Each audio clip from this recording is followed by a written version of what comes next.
ಏಕೆಂದರೆ ಇದೊಂದು ಸಾಧಾರಣ ಕ್ರಿಕೆಟ್ ಆಟ ಅಲ್ಲ, ಉಲ್ಲಾಲದ ಮಟ್ಟಕ್ಕೆ ಇದೊಂದು ಕ್ರಿಕೆಟ್ ಹಬ್ಬ ಎಂದೇ ಹೇಳ್ಬೋದು.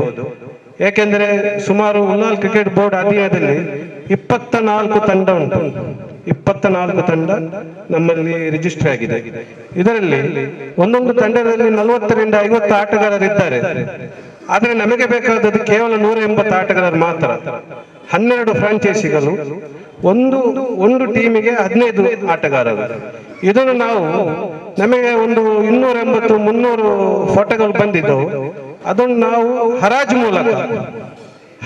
ಮೂಲಕ ಉಲ್ಲಾಲದಲ್ಲೇ ಪ್ರಥಮ ಬಾರಿಗೆ IPL ಕ್ರಿಕೆಟ್ ಆಟಗಾರರನ್ನು ಹೇಗೆ ಹರಾಜು ಮಾಡ್ತಾರೆ ಅದೇ ರೀತಿಯಲ್ಲಿ ನಾವು ಮೊನ್ನೆ ರಾಯಲ್ ಗಾರ್ಡನ್ ನಲ್ಲಿ ಹರಾಜು ಮಾಡಿ ಒಂದೊಂದು ತಂಡಕ್ಕೆ 15 ಆಟಗಾರರನ್ನು ಆಯ್ಕೆ ಮಾಡಿದ್ದೇವೆ. ನಾವು ಟೋಟಲ್ 180 ಆಟಗಾರರು ಆಯ್ಕೆಯಾಗಿದ್ದಾರೆ.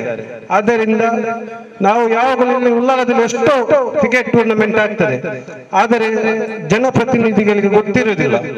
ಉಲ್ಲಾಲ್ ಕ್ರಿಕೆಟ್ ಬೋರ್ಡ್ ಯಾವಾಗ ಈ ಒಂದು ಕ್ರೀಡೆ ಹಮ್ಮಿಕೊಂಡಿತ್ತು ಅವತ್ತಿನಿಂದ ನಾವು ಲಾಸ್ಟ್ ಟೈಮ್ ಕೂಡ ಇದೇ ರೀತಿಯ ಒಂದು ಕಾರ್ಯಕ್ರಮ ಇದೇ ಸಭಾಂಗಣದಲ್ಲಿ ಮಾಡಿ ಕೆಲವರಿಗೆಲ್ಲ ಗೊತ್ತುಂಟು. ಕಳೆದ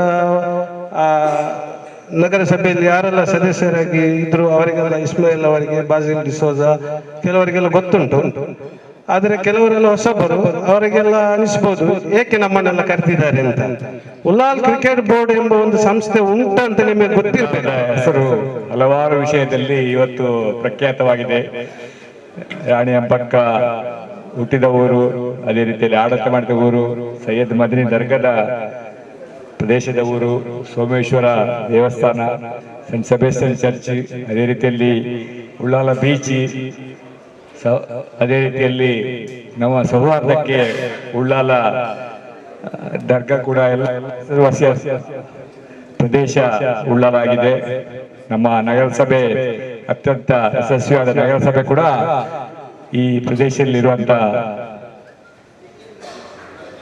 ನಮ್ಮ ಈ ಸಂದರ್ಭದಲ್ಲಿ ಇವತ್ತು ಉಳ್ಳಾಲ ಕ್ರಿಕೆಟ್ ಬೋರ್ಡಿನ ಟ್ರೋಫಿ ಅನಾವರಣ ಕಾರ್ಯಕ್ರಮಕ್ಕೆ ನನ್ನನ್ನು ಆಹ್ವಾನ ಮಾಡಿದ್ದಕ್ಕೆ ನಾನು ತುಂಬಾ ಅಭಾರಿಯಾಗಿದ್ದೇನೆ. ಯಾಕೆಂತ ಹೇಳಿದ್ರೆ ಈ ವಿಷಯ ಗೊತ್ತಿರ್ಲಿಲ್ಲ ನನಗೆ ಇವತ್ತು ಕರೀತಾರೆ ಅಂತ ಹೇಳಿ. ಏನೋ ಕಾರ್ಯಕ್ರಮ ಇದೆ, ನೀವು ಬನ್ನಿ ಅಂತ ಹೇಳಿ. ಆದ್ರಿಂದ ಒಂದು ಒಳ್ಳೆಯ ಕಾರ್ಯಕ್ರಮ ಇವತ್ತು ಎಲ್ಲ ವೇದಿಕೆಯಲ್ಲಿರುವ ಗಣ್ಯ ವ್ಯಕ್ತಿಗಳೊಟ್ಟಿಗೆ ಈ ಅನಾವರಣ ಕಾರ್ಯಕ್ರಮ ನಮಗೆ ಕರೆದಕ್ಕೆ ನಾನು ಮೊದಲಿಗೆ ಅಧ್ಯಕ್ಷರಿಗೆ ಮತ್ತು ಸದಸ್ಯರಿಗೆ ನಾನು ಅಭಿನಂದನೆ ಸಲ್ಲಿಸ್ತಾ ಇದ್ದೇನೆ. ಈಗಾಗಲೇ 6 ಸೀಸನ್ ಇದನ್ನು ಮುಗಿದ ಕಾರ್ಯಕ್ರಮ. ನಾನು ಬರಲಿಲ್ಲ ಈಶ್ವರಿಗೆ, ಆದರೆ ಕ್ರೀಡೆಯಲ್ಲಿ ನಮ್ಮ ಸಂಸ್ಥೆ ಅಬ್ಬಕ್ಕುತ್ಸವ ಸಮಿತಿ ಕೂಡ ಹಲವಾರು 22 ವರ್ಷಗಳಿಂದ ಈ ಪ್ರದೇಶದವರಿಗೆ ಹಲವಾರು ರೀತಿಯಲ್ಲಿ ವಿಶೇಷವಾಗಿ ಮಹಿಳೆಯರಿಗೆ ಕ್ರೀಡೆಯನ್ನು ನಾವು ಇಲ್ಲಿ ಮಾಡಿಸ್ಕೊಂಡು ಬರ್ತಾ ಇದ್ದೇವೆ. ಆದರೆ ಕ್ರಿಕೆಟ್ ಅನ್ನು ನಾನು ಯಾವಾಗಲೂ ನಾವು ಮಾಡಲಿಲ್ಲ. ನಾವು ಕಬಡ್ಡಿ, ವಾಲಿಬಾಲ್ ಎಲ್ಲ ಮಾಡಿದ್ದೇವೆ. ಈ UPL ಉಳ್ಳಾಲ ಕ್ರಿಕೆಟ್ ಬೋರ್ಡ್ನ ಈ ಕಾರ್ಯಕ್ರಮ, ಅದೇ ರೀತಿಯಲ್ಲಿ ಕ್ರೀಡಾ ಸ್ಫೂರ್ತಿಯ ಕಾರ್ಯಕ್ರಮ, ಕ್ರಿಕೆಟ್ನನ್ನು ನಮ್ಮ ಭಾರತ ದೇಶದಲ್ಲಿ ಕ್ರಿಕೆಟ್ನ ಒಂದು ರಕ್ತ ಅಂತ ನಾನು ಕಂಡುಕೊಂಡಿದ್ದೇನೆ. ಮೊನ್ನೆ ನಾನು ಉಳ್ಳಾಲದಲ್ಲಿ ತಾಜ್ ಮಹಲ್ನ ಹತ್ರ ಹೋಗುವಾಗ ಅಲ್ಲಿ ಕ್ರಿಕೆಟ್ ಮೈದಾನದಲ್ಲಿ ಯುವಕರ ಒಂದು ಕ್ರಿಕೆಟ್ ನೋಡುವಂತ ಒಂದು ನೋಡಿದರೆ, ಪ್ರೇಕ್ಷಕರ ನೋಡಿದರೆ ಖಂಡಿತವಾಗಿ ಉಳ್ಳಾಲದಲ್ಲಿ, ಈ ದಕ್ಷಿಣ ಕನ್ನಡ ಜಿಲ್ಲೆಯಲ್ಲಿ ಉಳ್ಳಾಲದ ಕ್ರಿಕೆಟ್ ಬೋರ್ಡು ಅತ್ಯಂತ ಯಶಸ್ವಿ ಆಗ್ತದೆ. ಯಾಕಂದ್ರೆ ಅಷ್ಟು ಮಂದಿ ಏನಪ್ಪ ಇದ್ರ ಬಂದಿದೆ ಅಂತ ಹೇಳಿ ನೋಡುವಾಗ ಅಷ್ಟು ಮಂದಿ ವೀಕ್ಷಕರು ಮತ್ತು ಕ್ರೀಡಾಪಟುಗಳು ಬಂದು ಅಲ್ಲಿ ಭಾಗವಹಿಸುವುದು, ಸೇರುವುದು ಅಂತ ಹೇಳಿದ್ರೆ ಇದೊಂದು ಮನೋರಂಜನೆಯ ವಿಶೇಷವಾಗಿ ಕಾಣ್ತದೆ. ಈ ಉಳ್ಳಾಲ ಕ್ರಿಕೆಟ್ ಬೋರ್ಡು ಯಶಸ್ವಿ ಆಗಲಿ ಮತ್ತು ಕ್ರೀಡಾ ಸ್ಫೂರ್ತಿಯನ್ನು ಎಲ್ಲರೂ ಬೆರಿಬೇಕು. ಯಾಕಂತ ಹೇಳಿದ್ರೆ ನಾವೆಲ್ಲ ನೋಡ್ತಾ ಇದ್ದೇವೆ, ಕೆಲವೊಂದ್ಸಲ ಕೆಲವು ಅಹಿತಕರ ಘಟನೆಗಳು ನಡೆಯುವಂತ ಸನ್ನಿವೇಶ ಆಗ್ತಾ ಇದೆ. ನಾವೆಲ್ಲರ ಒಂದೇ ಬ್ಲಡ್, ಒಂದೇ ರಕ್ತ ಇರುವವರು, ಯುವಕರ ಹೆಚ್ಚಾಗಿ ಇದನ್ನು ಸೌಹಾರ್ದತೆಯನ್ನು ತೋರಿಸಿಕೊಂಡು ಉಳ್ಳಾಲ ಕ್ರಿಕೆಟ್ ಬೋರ್ಡಿನ ಈ ಟ್ರೋಫಿಯನ್ನು ಎತ್ತುವವರು ಕೂಡ ಆಗಲಿ, ಸೋತವರಾಗಲಿ ಯಾವುದೇ ಮನಸ್ತಾಪ ಇಲ್ಲದೆ, ನಾನು ದಾನಿಗಳಲ್ಲಿ ಇನ್ನೊಂದು ವಿಚಾರ ಹೇಳ್ತೇನೆ ಅಂತ ಹೇಳಿದ್ರೆ, ಇದನ್ನು ತುಂಬಾ ಖರ್ಚಲ್ಲಿ ಇವರು ಮಾಡ್ತಾ ಇದ್ದಾರೆ. ಖಲೀಲ್ ಅವರ ಈ ನೇತೃತ್ವ ಅಂತ ಹೇಳಿದ್ರೆ ನನಗೆ ಆಶ್ಚರ್ಯವಾಗ್ತದೆ. ಇಷ್ಟು ದೊಡ್ಡ ಕಾರ್ಯಕ್ರಮ ಇವರು ಮಾಡ್ತಾರಂತ ಹೇಳಿ, ಇವರ ಹಿಂದೆ ಎಷ್ಟು ಅವರು ಬೆವರು ಸೂಚಿಸ್ತಾರೆ, ಎಷ್ಟು ಅವರಿಗೆ ಶ್ರಮ ಇದೆ, ಅದನ್ನೆಲ್ಲ ಅವರಿಗೆ ದೇವರು ಮಾಡಿಕೊಡ್ಲಿ ಮತ್ತು ಎಲ್ಲರೂ ಕೂಡ ಇವರಿಗೆ ಪ್ರೋತ್ಸಾಹ ಕೊಡಿ ಅಂತ ಹೇಳಿಕೊಂಡು ನಾನು ಮಾತು ಮುಗಿಸ್ತಾ ಇದ್ದೇನೆ. ಜೈ ಹಿಂದ್, ಜೈ ಕರ್ನಾಟಕ. ನಗರಸಭೆ ಗೆದ್ದದ್ದು ಕ್ರೀಡಾ ಪ್ರೇಮಿಗಳಿಗೆ ಮತ್ತೆ ಉಲ್ಲಾಲ ನಗರದ ಎಲ್ಲ ಮತದಾರರಿಗೆ ಡಬಲ್ ಧಮಾಕ. ಯಾಕೆಂದ್ರೆ ಇಲ್ಲಿ ತುಂಬಾ ಮಾಜಿ ಅಧ್ಯಕ್ಷರುಗಳಿದ್ದಾರೆ, ನಮ್ಮ ಪಟ್ಟಣ ಪಂಚಾಯತ್, ಪುರಸಭೆ ಎಲ್ಲ, ಮತ್ತೆ ಎಲ್ಲಾ ಪಕ್ಷದವರು ಇದ್ದಾರೆ. 60,000 ಜನಸಂಖ್ಯೆ ಇರುವ ಉಲ್ಲಾಲಕ್ಕೆ ಇಷ್ಟರ ತನಕ ಒಂದು ಕ್ರಿಕೆಟ್ ಸ್ಟೇಡಿಯಂ ಇಲ್ಲ ಅಂತ ಹೇಳಿದ್ರೆ ನಮ್ಗೆಲ್ರಿಗೂ ಅವಮಾನ. ಆ ಹೋರಾಟವನ್ನು ಖಲೀದ್ರವರ ನೇತೃತ್ವದಲ್ಲಿ ಮಾಡಬೇಕು. ಎಲ್ಲಾ ಪಕ್ಷದವರು ಬೆಂಬಲ ಮಾಡ್ತಾರೆ, ಎಲ್ಲಾ ಮಾಜಿ ಅಧ್ಯಕ್ಷರು ಬೆಂಬಲ ಫಸ್ಟ್ ನಗರಸಭೆಯ ಮೊದಲ ನಿರ್ಣಯ ಉಲ್ಲಾಲಕ್ಕೆ ಕೂಡಲೇ ಒಂದು ಕ್ರೀಡಾಂಗಣ ಬೇಕಂತ. Thank you. ಈಗಾಗಲೇ ಅಕ್ರಮ ಹೇಳಿದಾಗೆ ಒಂದು ಕ್ರೀಡಾಂಗಣ ಉಳ್ಳಾಲಕ್ಕೆ ಅಗತ್ಯ ಇದೆ. ಈಗಾಗಲೇ ಸಚಿವರು ಅದಕ್ಕೆ ಬೇಕಾದಂತ ಪ್ಲಾನ್ ಅನ್ನು ಮಾಡಿದ್ದಾರೆ, ನಾವೆಲ್ಲ ತಿಳಿದಿದ್ದೇವೆ. ಈಗಾಗಲೇ ಶೀಘ್ರವೇ ಆಚೆ ಬಂದಿರುವಂತಹ ಗ್ರೌಂಡ್ ಅವರು ಅದಕ್ಕೆ ವ್ಯವಸ್ಥೆಯನ್ನು ಮಾಡ್ತಾರೆ ಅಂತ ಹೇಳಿ ನಮಗೆಲ್ಲ ತಿಳಿದು ಬಂದಿದೆ. ಮುಂದಕ್ಕೆ ಅದು ಆಗ್ತದೆ, ಅದು ನಮಗೆ ಧೈರ್ಯವಿದೆ, ಮಾಡಿ ಕೊಡ್ಲೇಬೇಕು. ಅದನ್ನು ಹೆಸರು ಹೇಳಿದಾಗೆ ಉಳ್ಳಾಲಕ್ಕೆ ಅದು ತುಂಬಾ ನಮಗೆ ಅವಮಾನವಾಗುತ್ತದೆ. ಕ್ರೀಡಾಪಟುಗಳು ತುಂಬಾ ಇರುವಂತಹ ಒಂದು ಉಳ್ಳಾಲ ಅದಕ್ಕೆ ಅಗತ್ಯವಿರುತ್ತದೆ ಸಂದರ್ಭದಲ್ಲಿ ಹೇಳಿ ನಾನು ಖಲೀಲ್ ಅವರಿಗೆ ಒಂದು ಉತ್ತಮವಾದಂತಹ ಕಾರ್ಯಕ್ರಮ ಯಶಸ್ವಿಯಾಗಿ ಮುಂದೆ ಹರಳಿ ಹಾರೈಸಿ ನನ್ನ ಮಾತು ಮುಗಿಸ್ತೇನೆ. ಜೈ ಹಿಂದ್, ಜೈ ಕರ್ನಾಟಕ. ನೀವು ಕರೆದುಕೊಂಡು ಬಂದಿದ್ದೀರಿ. ನಾನೊಂದು ಕ್ರೀಡಾಪಟು, ಅಂತಾರಾಷ್ಟ್ರೀಯ ಆದುದರಿಂದ. ಮತ್ತೆ ಎರಡನೇದಾಗಿ ಇಲ್ಲಿ ಒಂದು ಕ್ರೀಡಾಂಗಣ ಇಲ್ಲ. ನಿಜವಾಗಿ ಸಹ ಎಲ್ಲ ಕ್ರೀಡೆಗಳು ಇಲ್ಲಿ ಇದೆ, ಆದರೆ ಇಲ್ಲಿ ಕ್ರೀಡಾಂಗಣ ಇಲ್ಲ. ಆದುದರಿಂದ ದಯವಿಟ್ಟು ಈಗ ಇವರು ಹೇಳಿದಾಗೆ ಒಂದು ಒಳ್ಳೆ ಕ್ರೀಡಾಂಗಣ ಇಲ್ಲಿ ಆಗ್ಬೇಕು. ಎಲ್ಲರಿಗೂ ಎಲ್ಲ ಮಕ್ಕಳು ಕೂಡ ಕ್ರೀಡೆಯಲ್ಲಿ ಭಾಗವಹಿಸಬೇಕು. ಒಂದನೇದಾಗಿ ಇಲ್ಲಿ ಕ್ರಿಕೆಟ್ ಬಹಳ ಮುಂದೆ ಹೋಗಿದೆ. ಎಲ್ಲ ಕ್ರೀಡೆಯನ್ನು ಹಿಂದೆ ಹಾಕಿ ಮುಂದೆ ಹೋದಂತ ಕ್ರೀಡೆ ಅಂದ್ರೆ ಇದೆ ಕ್ರಿಕೆಟ್. ಎಲ್ಲರೂ ಸಣ್ಣ ಮಕ್ಕಳಿಂದ ಹಿಡಿದು ದೊಡ್ಡವರು ಕೂಡ, ಮುದುಕರು ಕೂಡ, 60 ವರ್ಷ 70 ವರ್ಷ ಮುದುಕರು ಕ್ರಿಕೆಟ್ ಹಿಡಿದು ಮೈದಾನಕ್ಕೆ ಬರ್ತಾರೆ. ಒಳ್ಳೆ ಒಂದು ಕ್ರೀಡೆ ಅಂದ್ರೆ ಇದೆ ಕ್ರಿಕೆಟ್. ನಾವೆಲ್ಲ ಹಿಂದೆ ಹೋಗಿದ್ದೇವೆ. ನಾವು ಎಷ್ಟು ಕ್ರೀಡೆಯಲ್ಲಿ ಆಡಿ ಭಾಗವಹಿಸಿ ಬಹುಮಾನ ತಂದ್ರು ಸಹ ನಾವು ಎಲ್ಲಿದ್ದೇವೆ ಅಲ್ಲೇ ಇದೆ. ಆದ್ರೆ ಈ ಕ್ರಿಕೆಟ್ ಮುಂದೆ ಹೋಗ್ತಾ ಇದೆ. ಮುಂದೆ ಎಲ್ಲ ಕ್ರೀಡೆಗೆ ಪ್ರೋತ್ಸಾಹ ಕೊಟ್ಟು ಈಗ ಹೇಳಿದ್ರು ಅಂಗಣ ಮಾಡ್ಬೇಕಂತ. ನಿಜವಾಗಿ ಎಲ್ಲ ಕ್ರೀಡೆಗೆ ಸಹ ಒಂದು ಒಳ್ಳೆ ಒಂದು ಅಂಗಣ ಆಗ್ಬೇಕಿಲ್ಲಿ ಅಂತ ಉಳ್ಳಾಲದಲ್ಲಿ ಅಂತ ನನ್ನ ಒಂದು ಆಸೆ. ಇಷ್ಟೇಳಿ ನನ್ನ ಈ ಮಾತುಗಳು ಮುಗಿಸ್ತಾ ಇದ್ದೇನೆ. ಉಳ್ಳಾಲ ಕ್ರಿಕೆಟ್ ಬೋರ್ಡ್ ನದೊಂದು ಟೂರ್ನಮೆಂಟ್ ಕಲಿ ಉಳ್ಳಾಲದಲ್ಲಿ ಒಂದು ಹಬ್ಬವನ್ನು ನೆನೆಸಬಹುದು. ಈಗ ತಾನೆ ಇಲ್ಲಿ ಹೇಳಿದ್ದಾರೆ ಉಳ್ಳಾಲದಲ್ಲಿ ಸ್ಟೇಡಿಯಂ ಇಲ್ಲ ಅಂತ. ಈ ಸ್ಟೇಡಿಯಂಗೆ ಈಗ ತಾನೆ 4 ಎಕರೆ ಜಾಗ ಫ್ಯಾನ್ ಆಗಿ ಹೋಗಿದೆ. ಅದು ಖಾಲಿ ಸ್ಟೇಡಿಯಂ ಮಾತ್ರ ಅಲ್ಲ, ಉಳ್ಳಾಲಕ್ಕೆ ಸ್ವಿಮ್ಮಿಂಗ್ ಪೂಲ್ ಮತ್ತೆ ಸ್ಟೇಡಿಯಂ ಮತ್ತೆ ಬೇರೆ ಬೇರೆ ಕಾರ್ಯಕ್ರಮ ಉಳ್ಳಾಲದಲ್ಲಿ. ಇದೊಂದು ಉಳ್ಳಾಲದಲ್ಲಿ ವೇದಿಕೆ ಮೇಲೆ ಇದ್ದ ಗೌರವಾನ್ವಿತ ಉಳ್ಳಾಲ ಭಗವತ್ ಟೆಂಪಲ್ನ ಅಧ್ಯಕ್ಷರಾದ ಚಂದ್ರಸ್ ಉಳ್ಳಾಲ್ನವರೇ, ಉಳ್ಳಾಲ ಆಯುಕ್ತರೇ, ಉಳ್ಳಾಲ ನಗರಸಭೆ ಎಲ್ಲ ಮಾಜಿ ಅಧ್ಯಕ್ಷರೇ, ಗೌರವಾನ್ವಿತ ಸದಸ್ಯರೇ, ಕ್ರಿಕೆಟ್ ಪ್ರೇಮಿಗಳೇ ಮತ್ತೆ ಎಲ್ಲ ಉದ್ಯಮಿದವರೇ, ಇದೊಂದು ಉಳ್ಳಾಲದ ಒಂದು ಪುಣ್ಯ ಕ್ಷೇತ್ರ ಜಾಗೆಯಲ್ಲಿ ಆಗುವುದು. ಇದೊಂದು ಸಂತೋಷದ ಕಾರ್ಯಕ್ರಮ. ಇದು ಶಾಂತಿ ಸೌಹಾರ್ದದಲ್ಲಿ ಆಗಬೇಕು.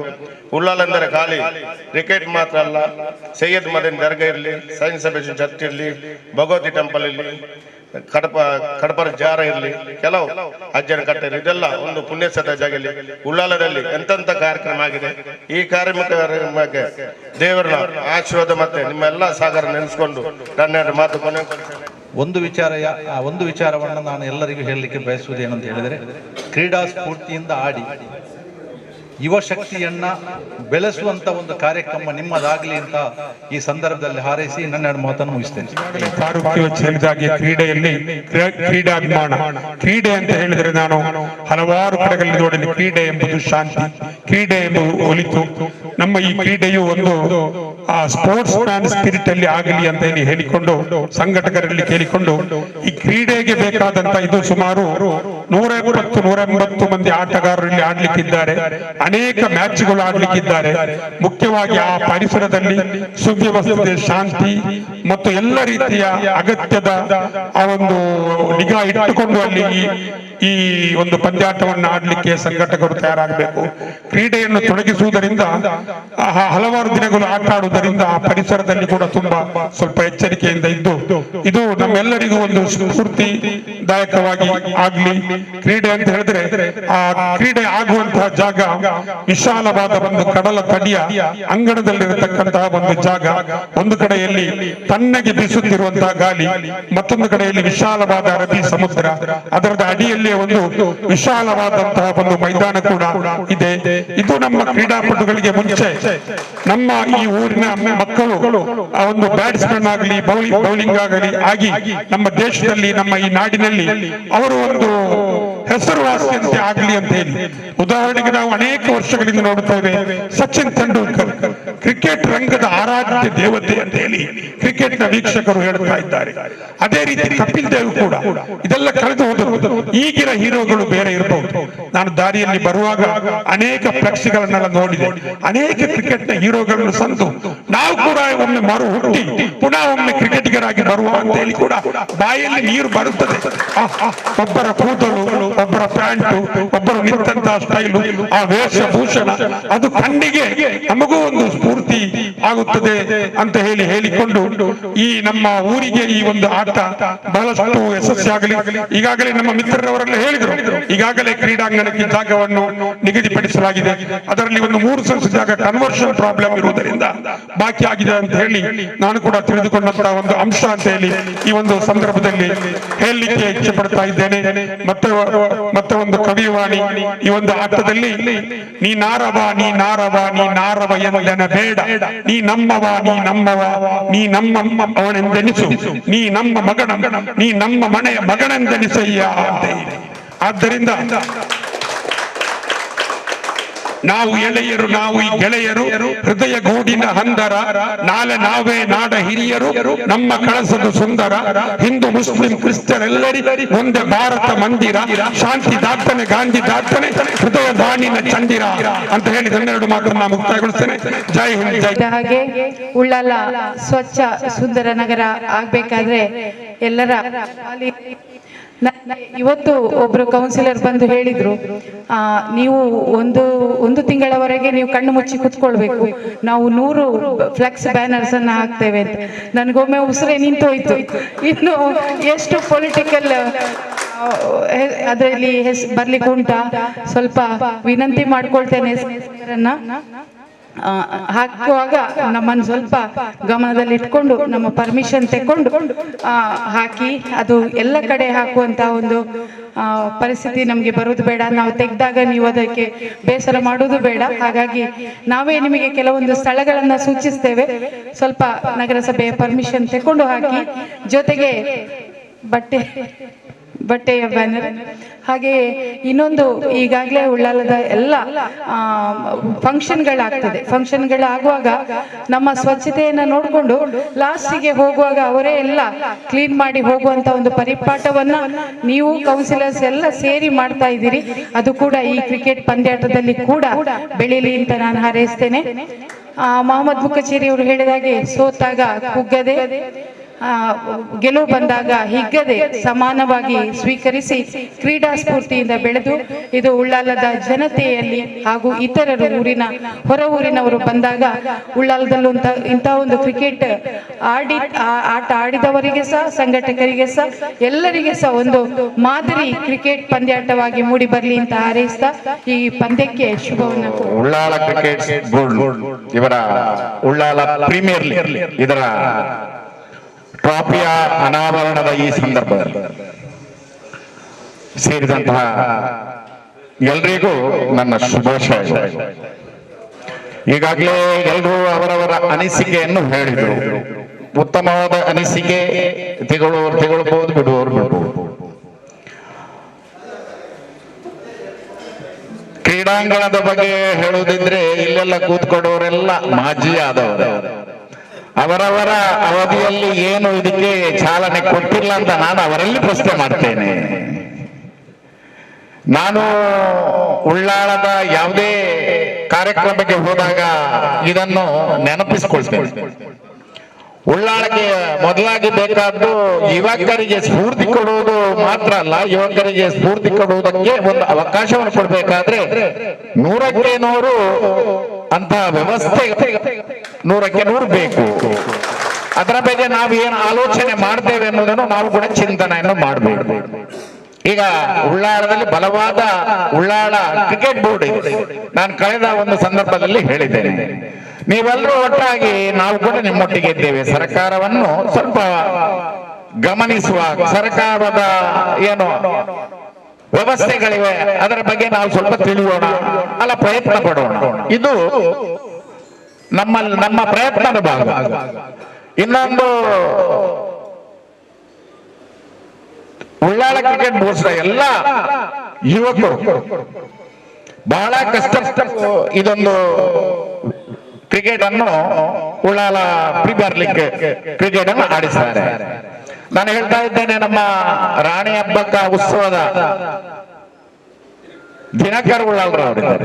ಯಾಕೆ ನಮಗೆ ವರ್ಷಪ್ರತಿ ಹಬ್ಬಕ್ಕ ಡ್ರಾಪ್ ಮಾಡಿ ಇದನ್ನು ನಡೆಸಬಾರದು ಅನ್ನುವಂಥ ಚಿಂತನೆಯನ್ನು ಮಾಡಿ, ಇದು ಈ ಚಿಂತನೆ ಅದಕ್ಕೆ ನಮಗೆ ಏನಾದ್ರೂ ಪೂರಕವಾದ ವ್ಯವಸ್ಥೆಗಳು ಸಿಕ್ಕಿದಾಗ ನಮಗೆ 100ಕ್ಕೆ 100 ನಮಗೆ ಕ್ರೀಡಾಂಗಣಕ್ಕೆ ಕೂಡ ಒಂದು ಸಪೋರ್ಟ್ ಆಗ್ತದೆ.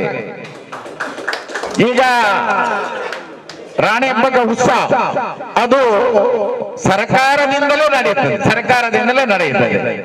ಆದ ಕಾರಣ ನೀವೊಂದು ಮನವಿಯನ್ನು ಮಾಡಿ, ಮುಂದಿನ ದಿವಸದಲ್ಲಿ ರಾಣಿ ಹಬ್ಬದ ಉತ್ಸವ ಆಗುವ ಮೊದಲು ಈ ಕ್ರಿಕೆಟ್ ಪಂದ್ಯಾಟವನ್ನು ಮಾಡಿ, ಯಾಕೆ ಹಬ್ಬಕ್ಕ ಉತ್ಸವದಿಂದ ದಿವಸ ಈ ಒಂದು ಕಪ್ಪನ್ನು ಕೊಡಬಾರದು, ಅದು ಇಡೀ ಕರ್ನಾಟಕಕ್ಕೆ ಹೋಗ್ತದೆ. ಕರ್ನಾಟಕಕ್ಕೆ ನಿಮ್ಮ ಕ್ರಿಕೆಟ್ ಬೋರ್ಡಿನ ಹೆಸರು ಕೂಡ ಬರ್ತದೆ, ಆಡುವವರ ಹೆಸರು ಕೂಡ ಬರ್ತದೆ ಮುಂದಿನ ದಿವಸಗಳಲ್ಲಿ. ಈಗ ನಿಮ್ಗೆ ಇದರ ರಿಸಲ್ಟ್ ಈಗ ಸಿಗ್ಲಿಕ್ಕಿಲ್ಲ, ಇನ್ನೊಂದು 10 ವರ್ಷ, ಈಗಿನ ಚಿಕ್ಕ 10-12 ವರ್ಷ ಇರುವಂತ ಮಕ್ಕಳು ಮುಂದಿನ ದಿವಸಗಳಲ್ಲಿ ರಾಷ್ಟ್ರ ಮಟ್ಟದ ಕ್ರಿಕೆಟ್ ನಲ್ಲಿ ಭಾಗವಹಿಸುವಾಗ ಅವತ್ತವರು ಹೇಳ್ಬಹುದು ನಮ್ಗೆಲ್ಲ ಸ್ಫೂರ್ತಿ ಯಾವುದು ಅಂತ ಹೇಳಿದ್ರೆ ಉಳ್ಳಾಲ ಕ್ರಿಕೆಟ್ ಬೋರ್ಡ್ ಅಂತ. ಆಗ ನೀವು ಮಾಡಿದಂತಹ ಕೆಲಸಕ್ಕೆ 100ಕ್ಕೆ 100 ಸಾರ್ಥಕತೆ ಬರ್ತದೆ. ನಾವೆಲ್ಲರೂ ನಿಮ್ಮ ಹಿಂದೆ ಇದ್ದೇವೆ. ದಿನಕರ್ ಉಳ್ಳಾಲ ಒಬ್ರು ಹೇಳಿದರು, ಕ್ರಿಕೆಟ್ ಯಾವುದೇ ಕ್ರೀಡೆ ಆಗಲಿ ಅದು ಎಲ್ಲರನ್ನು ಎಲ್ಲಾ ಜಾತಿಯನ್ನು ಒಟ್ಟಿಗೆ ಸೇರಿಸಿ ಹೋಗುವಂತ ಒಂದು ವ್ಯವಸ್ಥೆ. ಆ ವ್ಯವಸ್ಥೆಯಲ್ಲಿ ನಾವೆಲ್ಲರೂ ಸೇರ್ಕೊಳ್ಳುವ ಇವತ್ತಿನ ಬಹಳ ಉತ್ತಮವಾದಂತಹ ಕಾರ್ಯಕ್ರಮ ಮಾಡಿದ್ದೀರಾ. ನಮ್ಮ ಇವರು ಹೇಳಿದ್ರು, ನಾನು 2-3 ಸಲ ನೀವು ಕರೆದಿರಿ, ನಾನು ಬರ್ಲಿಲ್ಲ, ಆದ್ರೆ ನಾನು ನಿಮ್ಮ ಗ್ರೌಂಡ್ಗೆ 2 ಸಲ ಬಂದಿದ್ದೇನೆ, ನಿಮ್ಮ ಕ್ರಿಕೆಟ್ ಇದಕ್ಕೆ ನಾನು ಬಂದಿದ್ದೇನೆ. ಆಗಲೂ ಕೂಡ ನಾನು ಕ್ರಿಕೆಟ್ ನಮ್ಮ ಕ್ರೀಡಾಂಗಣದ ಬಗ್ಗೆ ಅಲ್ಲಿ ನಾನು ನೆನಪಿಸಿಕೊಂಡಿದ್ದೇನೆ. ಇನ್ನು ಮುಂದೆ ಕೂಡ ನಿಮ್ಮ ಯಾವುದೇ ಕಾರ್ಯಕ್ರಮಕ್ಕೆ ಕರೆಯಿರಿ, ನಾನು 100ಕ್ಕೆ 100 ಬರ್ತೇನೆ, ನನ್ನ ಕೈಯಲ್ಲಿ ಆದಷ್ಟು ನನ್ನ ಸಹಾಯವನ್ನು ಮಾಡ್ತೇನೆ ಅನ್ನುವಂತ ಮಾತನ್ನು ಹೇಳ್ಕೊಂಡು ಆದಷ್ಟು ಯುವಕರಿಗೆ ಇಂತಹ ಕ್ರಿಕೆಟ್ ಆಡಿ ಕರ್ನಾಟಕ ರಾಜ್ಯದಲ್ಲಿ ಇಲ್ಲದ್ರೆ ರಾಷ್ಟ್ರ ಮಟ್ಟದಲ್ಲಿ ಪ್ರತಿನಿಧಿಸುವಂತಹ ವ್ಯವಸ್ಥೆಯನ್ನು ಮಾಡಿಕೊಡಿ. ಈಗ ಕಬಡ್ಡಿ ಇದಿದೆ ಅಮೆಚೂರ್, ಅವರು ಕೂಡ ಅಲ್ಲಲ್ಲಿ ಮಕ್ಕಳಿಗೆ ಕಬಡ್ಡಿಯನ್ನು ಆಡಿಸಿ ಆ ಪಟುಗಳನ್ನು ತಯಾರು ಮಾಡ್ತಾರೆ. ನೀವು ಕೂಡ ನಿಮ್ಮ ಕ್ರಿಕೆಟ್ ಬೋರ್ಡ್ ನಲ್ಲಿ ಯಾಕೆ ನೀವು ಶಾಲಾ ಮಕ್ಕಳಿಗೆ ಅಭ್ಯಾಸವನ್ನು ಮಾಡಬಾರ್ದು ಅನ್ನೋ ಚಿಂತನೆಯನ್ನು ಮಾಡ್ತೀವಿ. ಈಗಾಗಲೇ ಸಚಿವರ ಹತ್ರ ಮಾತಾಡಿದ್ದೇನೆ, ಉಲ್ಲಾಲ್ ಪ್ರೀಮಿಯರ್ ಲೀಗ್ ಯಾವಾಗ ಫ್ಲಾಪ್ ಆಗ್ತದೆ ಆಗ UT ಖಾದರ್ ನೀವು ಫ್ಲಾಪ್ ಆದ ಯಾಕೆಂದು ಅವರಿಗೆ ಓಪನ್ ಆಗಿ ನಾನು ಹೇಳಿದ್ದೇನೆ. ಯಾಕೆಂದರೆ ಒಂದು 15 ಲಕ್ಷ ಖರ್ಚಾಗುವಾಗ ಒಂದು ಶಾಸಕರ ನಿಧಿಯಿಂದ ಇಲ್ಲದ್ರೆ ಸಚಿವರ ನಿಧಿಯಿಂದ ಒಂದು ಅದರ ಅರ್ಧದಷ್ಟಾದ್ರೂ ಹಣವನ್ನು ನಮಗೆ ನೀಡಬೇಕು. ಯಾಕೆಂದ್ರೆ ನಾವು ಇದು ಸೀಸನ್ 6 ಆದರೆ ಉಲ್ಲಾಲ್ ಕ್ರಿಕೆಟ್ ಬೋರ್ಡ್ ಆದ ಮೇಲೆ ಇದು 2ನೇ ಬಾರಿಗೆ ಆಗುದು, 2 ಕೂಡ ಹೊನಲು ಬೆಳಕಿನಲ್ಲಿ ಆಗುದು. ಈಗ ನಮ್ಮ ಮಂಗಳೂರಿನಲ್ಲಿ ಬಂದರ್ ಪ್ರೀಮಿಯರ್ ಲೀಗ್ ಆಗಲಿ, ಎಮ್ಮೆಗೆರೆ ಪ್ರೀಮಿಯರ್ ಲೀಗ್ ಆಗಲಿ, ಯಾವುದೇ ಪ್ರೀಮಿಯರ್ ಲೀಗ್ ಆದರೂ 1-2 ದಿವಸದ ಪಂದ್ಯಾಟ, ಒಂದು 2 ಲಕ್ಷ ಖರ್ಚು ಅವರಿಗೊಂದು ತಗಲ್ತದೆ. ಅದು ಕೂಡ ಡೇ ಕಾರ್ಯಕ್ರಮ ಮಾಡ್ತಾರೆ, ನೈಟ್ ಮಾಡುದಿಲ್ಲ.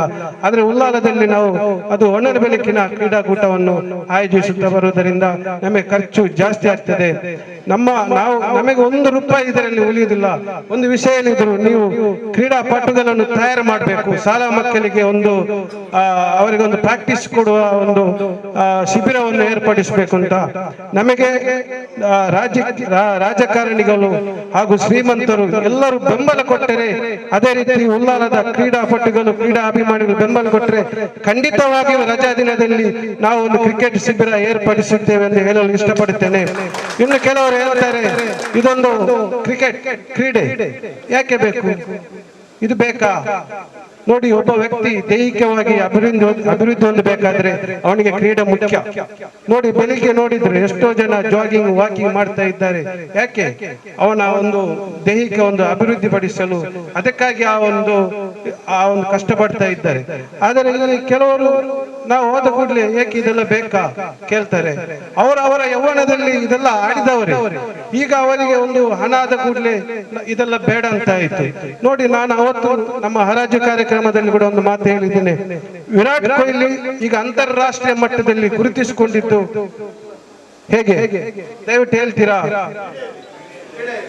ಖಂಡಿತವಾಗಿ ಕ್ರೀಡೆಯಲ್ಲಿ. ಆದರೆ ಕ್ರೀಡೆ ನಮ್ಮ ಈ ಒಂದು ಉಲ್ಲಾಲ ದಕ್ಷಿಣ ಕನ್ನಡ ಜಿಲ್ಲೆಯವರು ರಾಜ್ಯ ಮಟ್ಟ, ರಾಷ್ಟ್ರ ಮಟ್ಟ, ಅಂತಾರಾಷ್ಟ್ರೀಯ ಮಟ್ಟದಲ್ಲಿ ಗುರುತಿಸಿಕೊಳ್ಳಬೇಕಾದರೆ ನಮ್ಮ ರಾಜಕಾರಣಿ ಮತ್ತು ಶ್ರೀಮಂತರ ಸಹಾಯ ಅದಕ್ಕೆ ಬೇಕೇ ಎಂದು ಹೇಳುತ್ತಾ ನಾವು ನಮ್ಮ ಇವತ್ತಿನ ಮುಖ್ಯವಾದ ಏನು ಕಾರ್ಯಕ್ರಮ ಉಂಟು ಟ್ರೋಫಿ ಲಾಂಚ್, ಅದನ್ನು ನಾವು ಈಗ ನೆರವೇರಿಸಿ